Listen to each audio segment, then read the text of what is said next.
Hi everyone, William here with the Grand Duke Dmitri 1917 Diary series on YouTube. It's the 21st of October 2025, and today we're starting a new 1917 diary entry, a longish short one. We'll be able to get through it all today for Sunday 17th September 1917.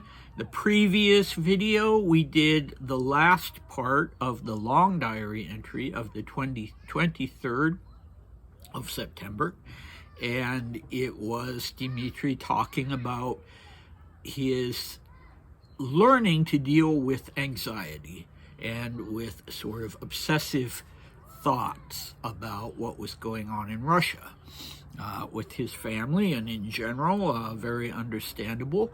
And he was doing that by using self-help books. So he already mentioned one called not In Tune with the Infinite, that would come later, but what is it called? Success, The Road to Success. It was,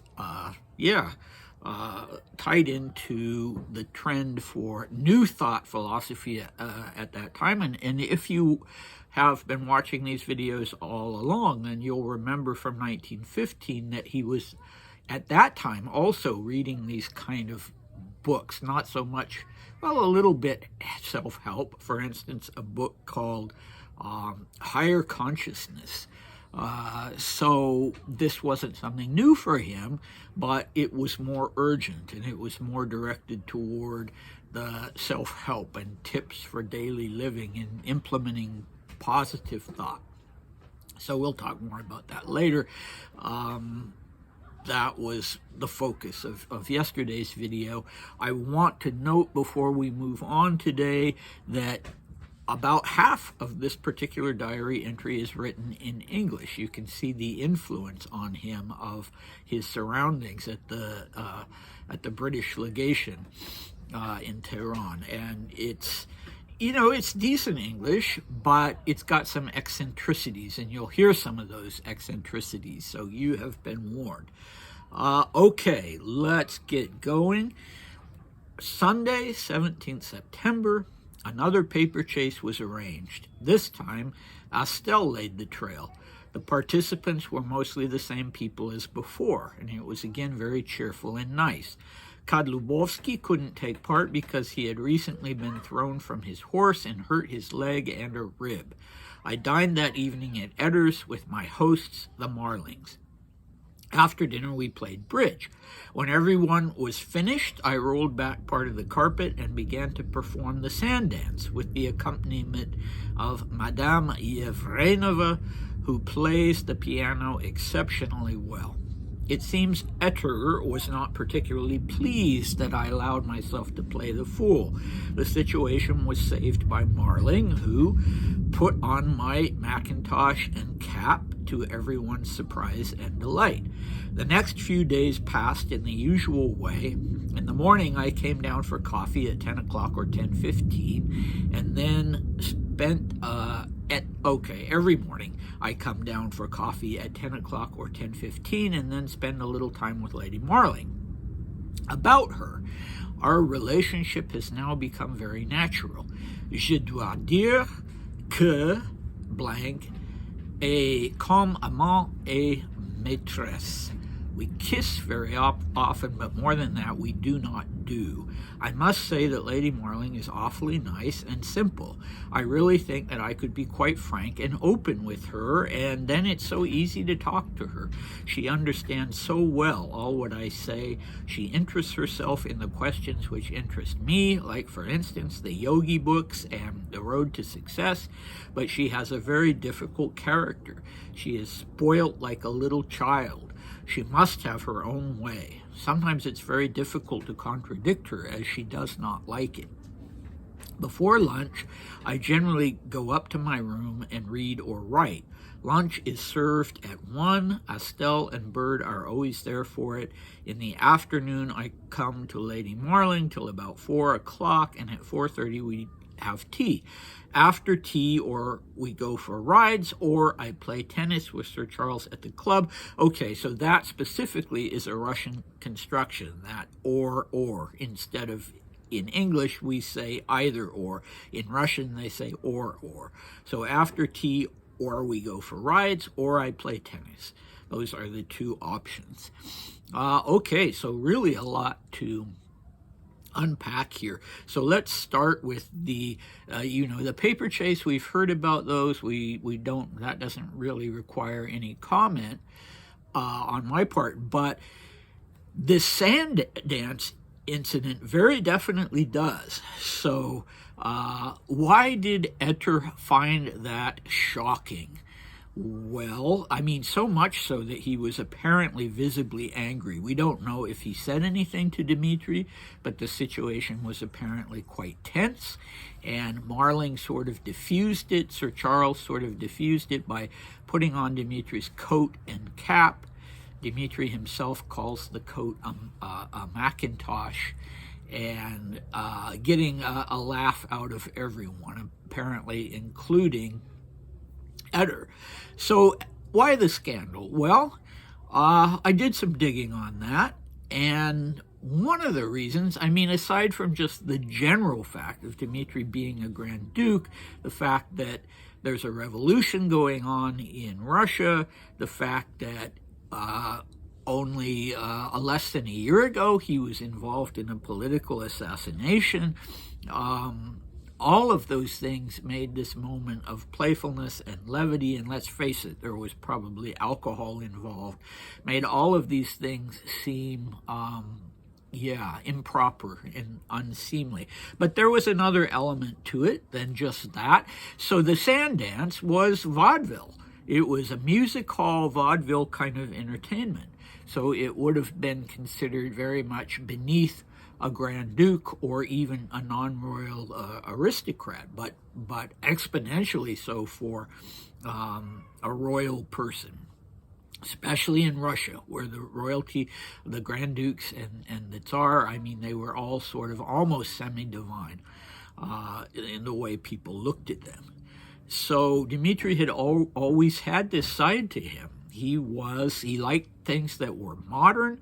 As a teenage boy and a young man, he loved ragtime, and the sand dance was this kind of, it related to a jig, I guess, and sort of a predecessor to tap dancing, and it was very American.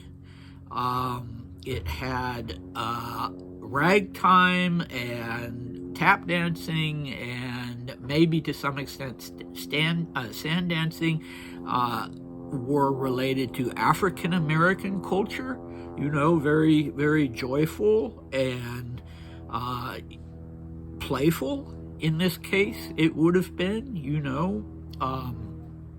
so that was kind of scandalous to the old world traditionalist mentality. Maybe like the way rock and roll was looked at in the 50s. So here's this 26-year-old Grand Duke, and he's doing something that makes people think of American modernist sort of context. And that was very much Dmitri. And those of you who watched the videos for the 1906 diary entries will remember him doing this Japanese dance that was a little transgressive in the fact that it was strictly a woman's dance. It was very traditional, very dignified, but he was probably doing it as a kind of parody. And his tutor, Laming, was so scandalized by that he actually slapped Dmitri and told him the dance was indecent. So there may also have been a little bit of a sort of sensual element that Dmitri put into his dancing. But one thing we know for sure about him was that he loved this sort of thing. He loved the music and he loved the dancing.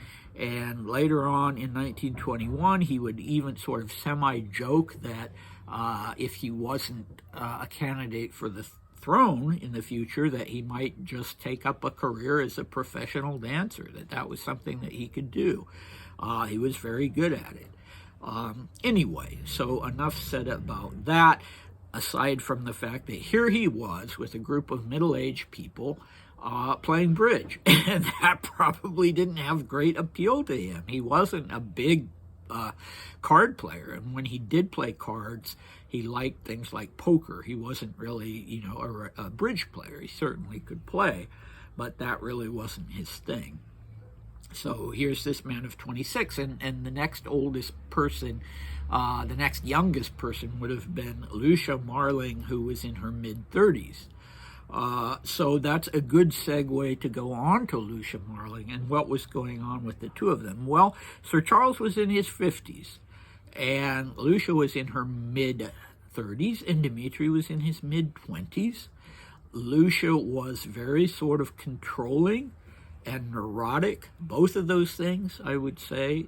And she was undoubtedly bored to a certain extent, you know, given her age relative to her husband's, and the fact that her husband was a very unemotional man, a good man, but sort of the stereotypical British stiff upper lip, stoic, reserved, and that worked well for Dmitri because Sir Charles could rise to the occasion. He could be paternal toward Dmitri. He could do something like saving the situation at Edders. He was the consummate diplomat.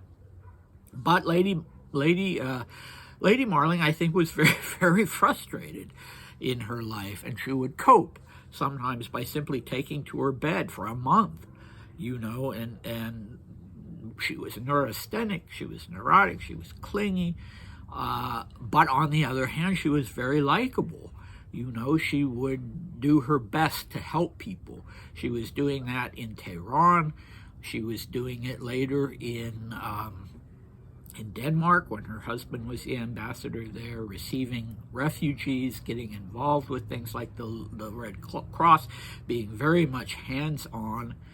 And she would take care of Dmitri in the most intimate way when he had typhus on a ship, on an ocean steamer, and there was really no one to take care of him except her and his valet, and, you know, she would completely rise to the occasion in those instances. So on the one hand, a very admirable figure, on the other hand, you know, with a lot of negative characteristics.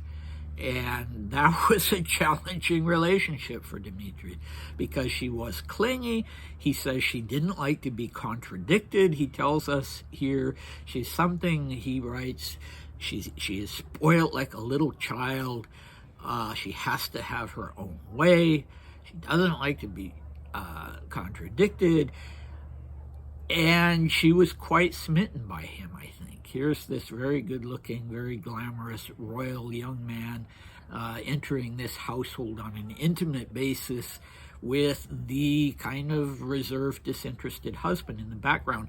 And I think it's pretty clear that they were, you know, crossing boundaries, if not actually having a sexual relation, then, you know, making out. But Sir Charles never seems to have responded to that, and Dmitri will talk about that later. So maybe it was actually a relief to him. I mean, I probably shouldn't speculate because it's kind of insulting to Lady Marling that maybe he was happy to have his neurotic wife off his back to a certain extent, or entertained.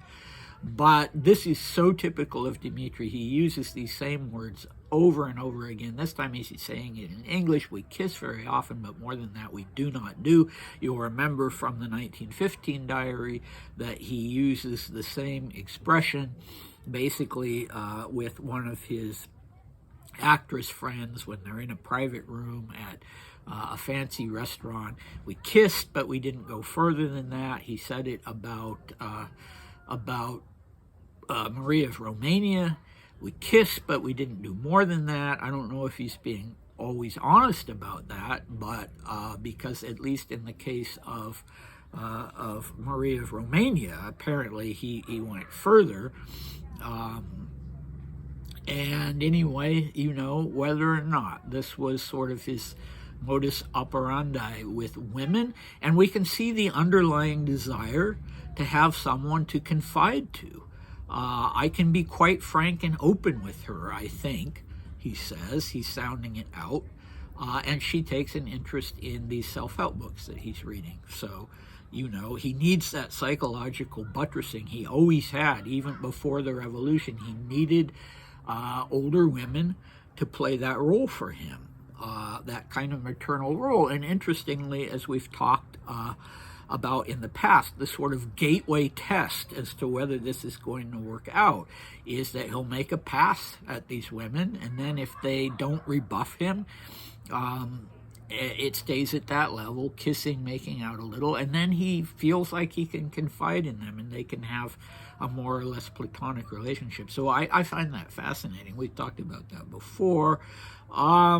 Yeah, so there's a little bit of French here, and unfortunately, there's a word that I can't make out. I must say, je dois dire que, there's a missing word, so I must say, and then et comme amant et maîtresse. So like a lover, amant, a male lover, and a mistress. So my French isn't nuanced enough to say if that means kind of, you know, friends with benefits. I don't know if any of you are fluent French speakers who can get the nuances that a native speaking person would get. You can let me know about that. Okay, so he likes his daily routine. He always has. So he tells us what that daily routine is. It's not at all challenging, is it? Just a little bit, you may be interested to know where the English starts. So it starts right after the French with "we kiss very often," and it goes through to the end of the diary entry. The spelling is terrible. For instance, when he says she is spoilt like a little child, he spells child C-H-I-L-D-E, so he's guessing a lot of times. But, you know, that aside is quite admirable. I would never just sit down and write in French or German or Russian in my diary, because it would be too much of a challenge for me to go from the passive to the active use of the language to actually composing in the language. So this is a measure of how comfortable he feels in English, even if he hasn't perfected it to the level that you know, a native speaker would. What do we have next time? Ooh, look at the sun there. I'll try to block it. What do we have next time? Well, we have a short diary entry, Dmitri talking about his name day and himself speculating. He's already responding to gossip and speculating about an affair between some other figures in the expat community here in Persia. Kind of one of these eye roll diary entries where you're like, oh boy, come on, don't you have bigger things, or, you know, I don't know. I shouldn't say that, because the fact of the matter is he alternates. We know very well that he is terribly disturbed and depressed about what's going on, and he's trying to distract himself. Anyway, I'm really rambling today. I apologize for that. I hope to see you then. Bye.